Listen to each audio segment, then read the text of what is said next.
بسم الله الرحمن الرحيم. اهلا وسهلا بكم في فقره جديده من فقرات الكوره مع الجوكر. وطبعا يا اخوانا قبل ما نبدا فقرتنا ما تنسوش تدعوا لشهداء غزه وربنا يا رب يحمي اليمن السعيد.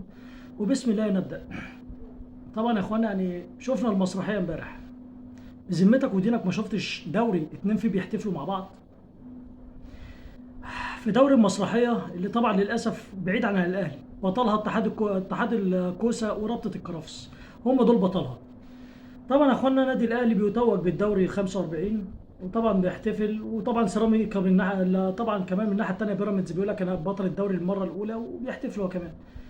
طبعا الاهلي خلص المباراه طبعا على فاركو بسداسيه. طبعا يعني كالعاده التحكيم مضحكنا وامين عمر، لكن الاهلي الصراحه لعب مباراه كويسه جدا.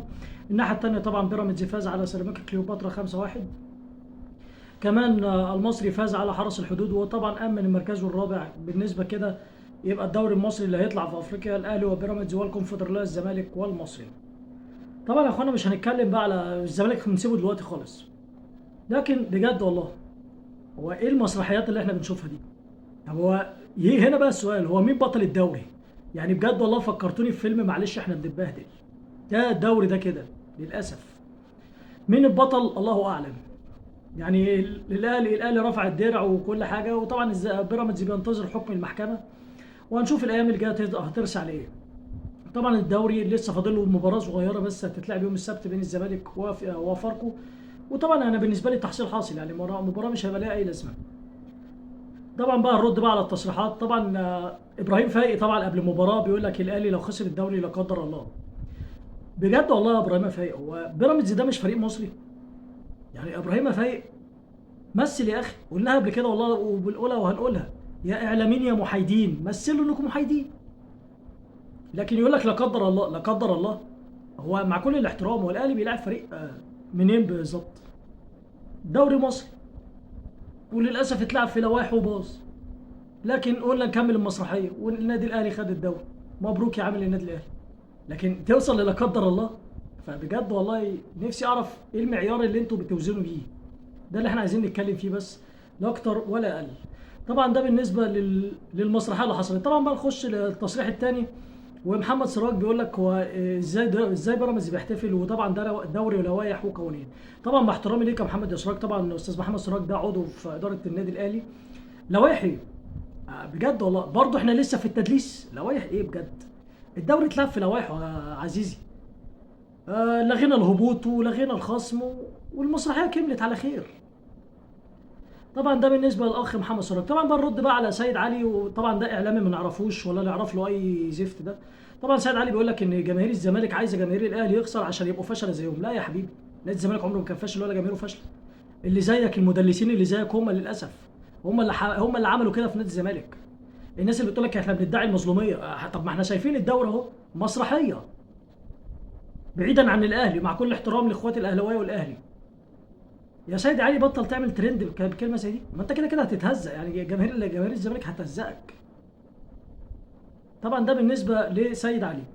طبعا يا اخوانا هنخش بقى على تشيلسي. وتشيلسي يكتب التاريخ، وتشيلسي يصبح اول فريق اوروبي يجمع طبعا الثلاث بطولات الكبار. توج امس بدوري المؤتمر للمره الاولى في تاريخه بفوزه على ريال بيتيس برباعيه مقابل هدف. مبروك لتشيلسي. طبعا كده تشيلسي هيلعب، طبعا هو تشيلسي بنسبه كبيره هيلعب دوري ابطال اوروبا الجاي خلاص، لانه حصل مركزه الرابع ونجح في الفوز على نوتنغهام فورست في الدوري الانجليزي. طبعا يا اخوانا الزمالك وايقاف قيد جديد عن طريق الفلسطيني ياسر حمد. وطبعا عمرو ادهم بيقول انه هيحلوا طبعا الازمه دي اليومين الجايين دول. طبعا هنخش بقى على نهائي افريقيا. وطبعا بالتوفيق لبيراميدز. بيراميدز طبعا بيستمر في استعداداته لملاقاه صن داونز يوم الاحد باذن الله، بالتوفيق ليه. طبعا حسين لبيب كمان بيطلب الساعه الكامله لنهائي كاس مصر. طبعا بجد يعني هو انت بتلعب في افريقيا يا كابتن حسين؟ بيجي بعيدا عن الكلام ده بجد والله، هو كده كده معروف ده نهائي اصلا هيبقى مدرجات لفريق بيراميدز ومدرجات للزمالك. الكلام ده لو انت بتلعب في افريقيا هو يقول لك يعني حتى اتحاد الكوره مش هيوافق لك حتى على الطلب ده. انا بقول لك من دلوقتي. طبعا الصفقات الزمالك خلاص، يعني طبعا الزمالك بنسبه كبيره كليمنت منزيزي اللاعب طبعا لمهاجم يانج افريكانز خلص خلاص مع نادي الزمالك.